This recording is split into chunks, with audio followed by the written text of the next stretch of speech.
Subscribe कीजिए कुंडलिनी जागरण को और प्रेस कीजिए बेल आइकन को, जिससे कि आपको मिल सके हमारी लेटेस्ट वीडियो सबसे पहले। आत्मा को खोजने वाले सभी साधकों को हमारा प्रणिपात। आज का स्वर्गीय संगीत सुनने के बाद क्या बोले और क्या न बोले, विशेषकर श्री देवदत्त चौधरी और उनके साथ तबले पर साथ करने वाले श्री गोविंद चक्रवर्ती, इन्होंने इतना आत्मा का आनंद लुटाया है कि बगैर कुछ बताए हुए ही मेरे ख्याल से आपके अंदर कुंडलिनी जागृत हो गई होगी। सहज भाव में एक और बात जाननी चाहिए कि भारतीय संगीत ओंकार से निकला हुआ है। ये बात इतनी सही है, इसकी प्रचीति, उसका परताला इस प्रकार है कि विदेशों में जिन्होंने कभी भी कोई रागदारी नहीं सुनी, जो ये भी नहीं जानते कि हिंदुस्तानी म्यूजिक क्या चीज है या किस तरह से बनाई गई है, जिनके बजाने का ढंग और संगीत को समझने का ढंग बिल्कुल फर्क है, ऐसे लोग भी जब पार हो जाते हैं और गहन उतरते हैं तो आपको आश्चर्य होगा कि बगैर किसी राग को जाने बगैर, ताल को जाने बगैर, कुछ भी जानकारी इसके मामले में न होते हुए बस खो जाते हैं संगीत। और जैसे आपके सामने आज चौधरी साहब ने बजाया, जब लंदन में बजा रहे थे तो घंटों लोग अभिभूत उसमें बिल्कुल पूरी तरह से बह गए थे। मैं देखकर आश्चर्य कर रही थी कि इन्होंने कोई राग जाना नहीं, इधर इनका कभी रुझान रहा नहीं, कभी कान पर भी उनके ये स्वर आए नहीं। आज अकस्मात इस तरह का संगीत सुनकर के इनको हो क्या गया। उसके बाद अमजद अली साहब आए, जो भी शास्त्रीय संगीत का कोई भी गाने वाला या बजाने वाला आता है तो ये बिल्कुल उसमें खो जाते हैं। दूसरी बात ये कि कव्वाली जैसी चीज जो कि समझनी चाहिए, एक बड़े भारी मशहूर कव्वाल पाकिस्तान से आए थे, पता नहीं उन्हें क्या हो गया, मुझे देखते ही साथ उन्होंने कहा माँ आप सामने आके बैठिए। देखते ही साथ पहुंचे आदमी थे, औलिया निजामुद्दीन और चिश्ती शरीफ के दरगाह पे लिखे हुए इतनी सुंदर कव्वाली उन्होंने कही। अर्थात हम तो समझ रहे थे, लेकिन ये अंग्रेज जो कि कभी भी इन्होंने कव्वाली नाम की चीज कान में नहीं सुनी थी, इनको कुछ मालूम भी नहीं हो रहा था कि क्या ये गा रहे हैं, उसके शब्द भी नहीं समझ रहे थे और उसमें एकदम से मगन हो गए। इसमें मैं कहूंगी कि गुरु नानक साहब ने बहुत काम किया हुआ है, क्योंकि गुरुद्वारे में अब तो मुझे पता नहीं क्या हाल है, पर जब हम कभी भी जाते थे तो रागी लोग इतने सुंदर रागदारी में गाते थे। अब मुझे पता नहीं क्या हाल है, क्योंकि उन्होंने भी इस बात को पहचान लिया था कि हिंदुस्तानी संगीत पद्धति में वो विशेषता है। इसी तरह से दक्षिण हिंदुस्तानी संगीत भी बड़ा ही मनोरम है, लेकिन उसके लिए मैं सोचती हूँ कि हम हिंदुस्तानी थोड़े अड़ियल तट्टू हैं। कोई सी भी नई चीज सीखना बड़ी मुश्किल हो जाती है, खास करके जिसने कभी शास्त्रीय संगीत सुना नहीं, वो कहता मुझे नहीं पसंद आता है गाना। बड़ा आश्चर्य है, पार होने के बाद तो ये गाना पसंद आना ही चाहिए। मैंने भी कभी संगीत सीखा नहीं, हालांकि मेरे घर में बहुत ज्यादा संगीतमय वातावरण रहा, ये तो मैं मानती हूँ। सभी गाने वाले और सभी एक से एक मशहूर लोग हैं, लेकिन एक मैं हूं कि मैंने कभी गाना सीखा नहीं, कभी बैठ करके कभी गाना गाया नहीं। तो भी कहूंगी कि ये नहीं कह सकती कि मैंने गाने सुने नहीं, क्योंकि बड़े बड़े लोगों को मेरे पिताजी बुलाते थे और उनके गाने कराते थे। हमने तो ऐसे लोगों को सुना है कि शायद आप लोगों ने सुना नहीं होगा, लेकिन इसका कोई ना कोई बड़ा गहरा संबंध आत्मा से है। ये तो बजा रहे थे, लेकिन जो गाने वाले हैं उनको भी इसी प्रकार, और उनका इतना मान होता है वहां सहयोगियों के। लेकिन अपने जो वहाँ हिंदुस्तानी लोग जब कोई सा भी म्यूजिक प्रोग्राम अरेंज करते हैं, तो मुझे पता ये हुआ कि वो इन बेचारे आर्टिस्ट लोगों का रुपया मार लेते हैं। माने उनके अंदर जरा भी संगीत के प्रति कोई भी आदर नहीं।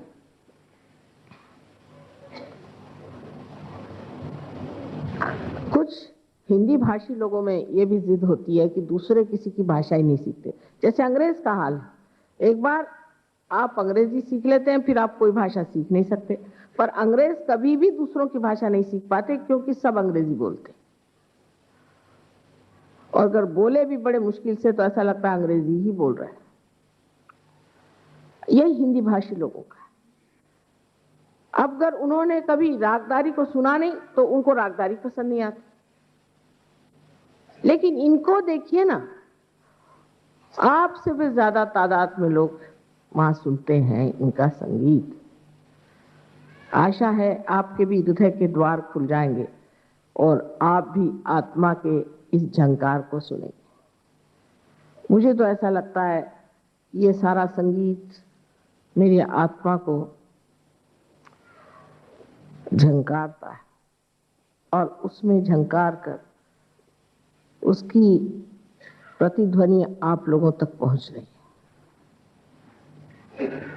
ये संगीत अपने अंदर चैतन्य भर के सब में बहता है, इसमें से चैतन्य बहता है। हमारे पास कितनी गहरी चीजें इस देश में है, इस गहरी चीज को पाना चाहिए, उसको जानना चाहिए।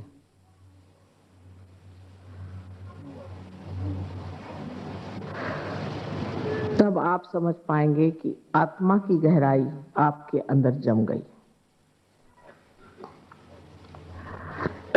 अहंकार के कारण भी मनुष्य कभी कभी ऐसी बात कर देता है कि उसके अंदर आत्मा का जागरण कठिन हो जाता है। कल मैंने आपसे बताया था कि धर्म का महात्म्य क्या है, और आज सवेरे मैंने आश्रम में बताया कि सहज धर्म क्या है।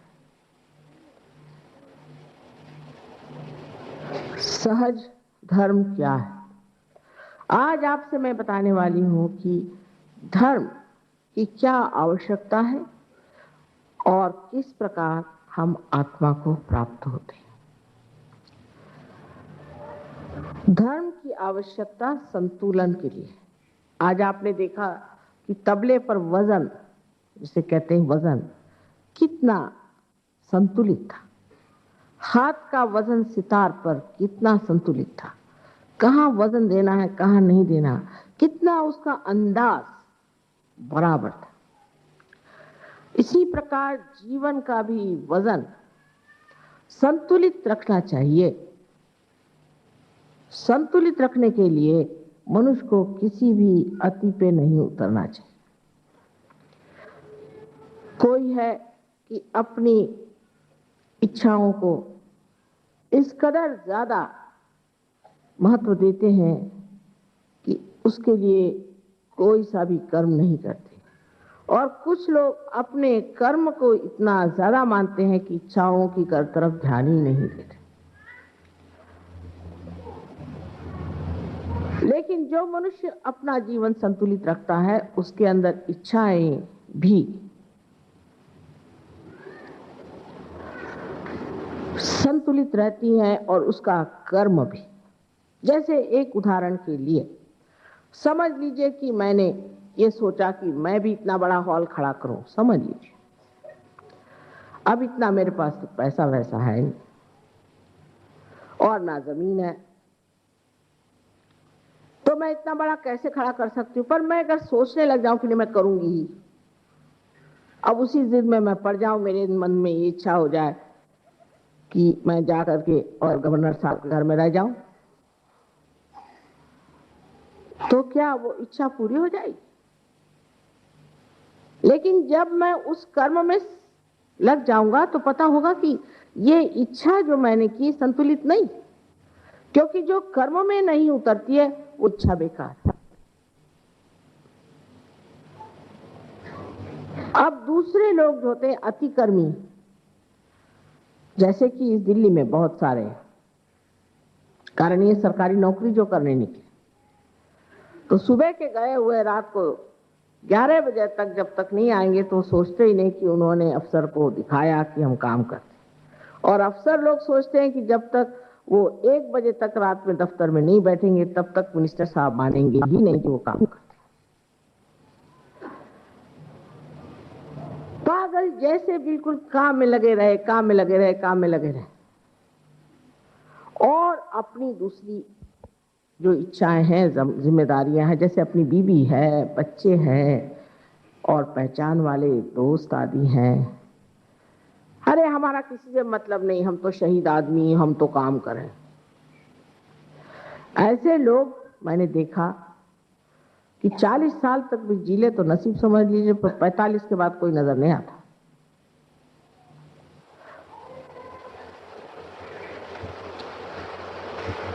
लेकिन जो आदमी संतुलित होता है वो काम भी अच्छा कर सकता है, बढ़िया काम कर सकता है, एफिशिएंट भी होता है और उसका बुढ़ापा भी अच्छा कटता है।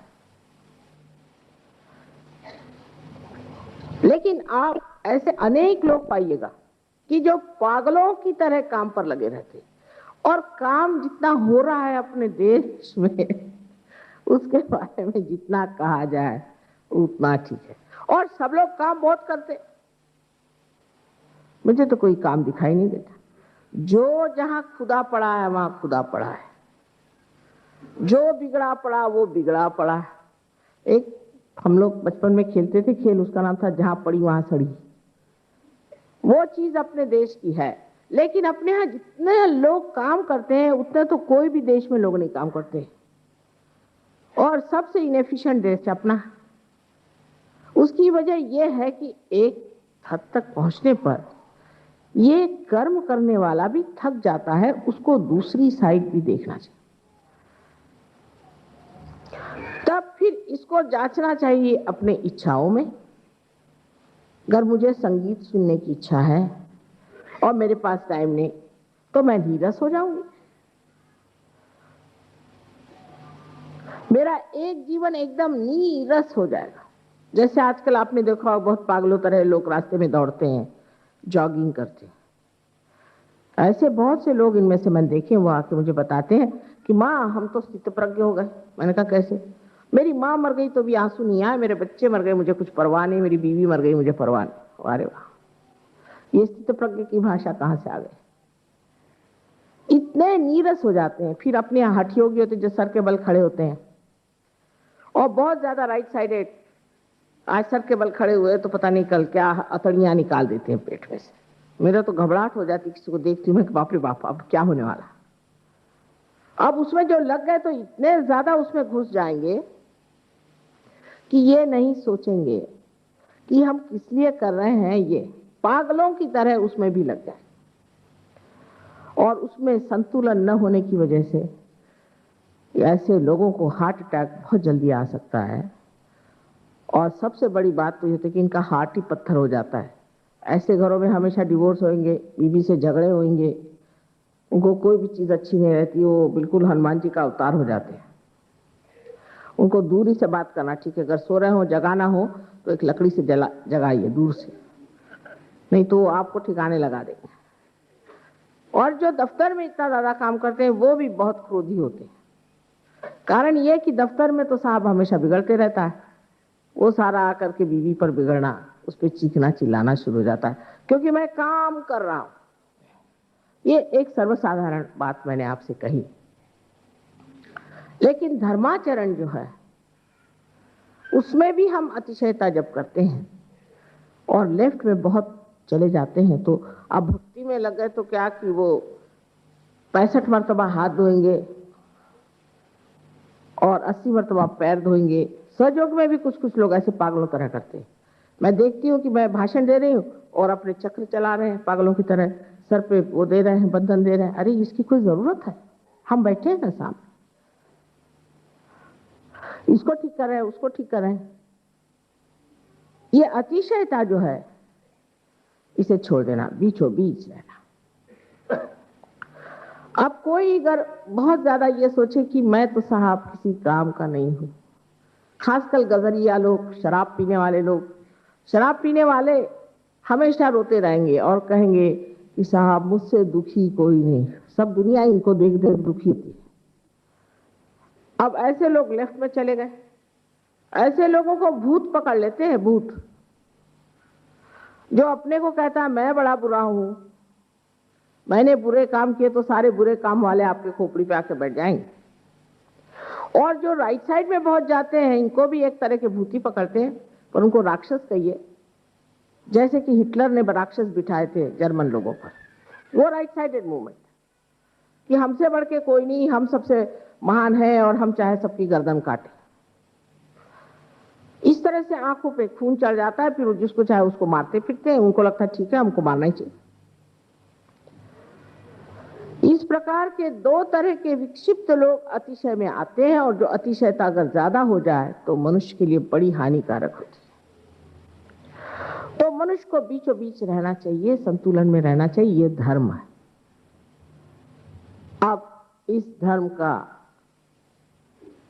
आलंबन क्यों? क्योंकि जो चीज आकाश में उड़ना चाहती है उसमें अगर संतुलन नहीं हो, किसी अगर एरोप्लेन में संतुलन न हो, एक ही उसमें विंग हो, तो वो 2 मिनट में ठिकाने लग जाता है जब उड़ने लगता है।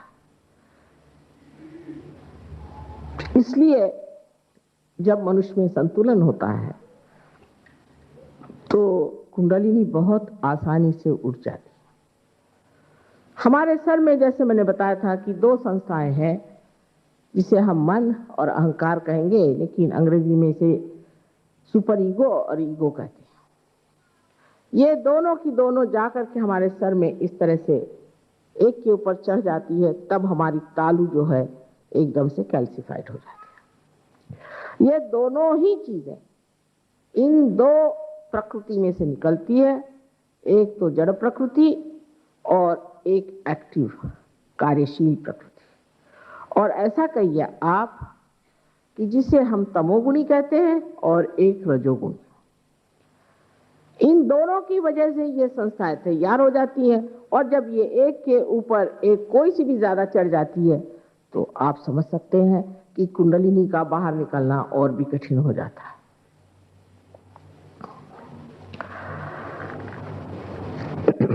अब जब कुंडलिनी का जागरण होता है, जो कि शुद्ध इच्छा है, तो कुंडलिनी इन चक्रों से गुजरती हुई हर एक चक्र को पूरी तरह से आलोकित करती हुई आखिर ब्रह्मरंध्र में आती है और यहाँ पे भेद करके और यहाँ से बाहर निकल आती है। जैसे ही आज्ञा चक्र पे कुंडलिनी जाती है, शुद्धि से शुरू होता है, पर आज्ञा पे पहुंचते ही साथ हमारे ये जो दोनों संस्थाएं हैं अंदर की तरफ खींच जाती है। इन दोनों चक्रों में विशेष शक्ति है कि ये इन 2 संस्थाओं को अंदर की तरफ खींच लें, उसका शोषण कर लें, उसको सुखा दें। उसके कारण तालू की यहाँ जगह हो जाती और उसमें से कुंडलिनी बाहर निकल पड़ती।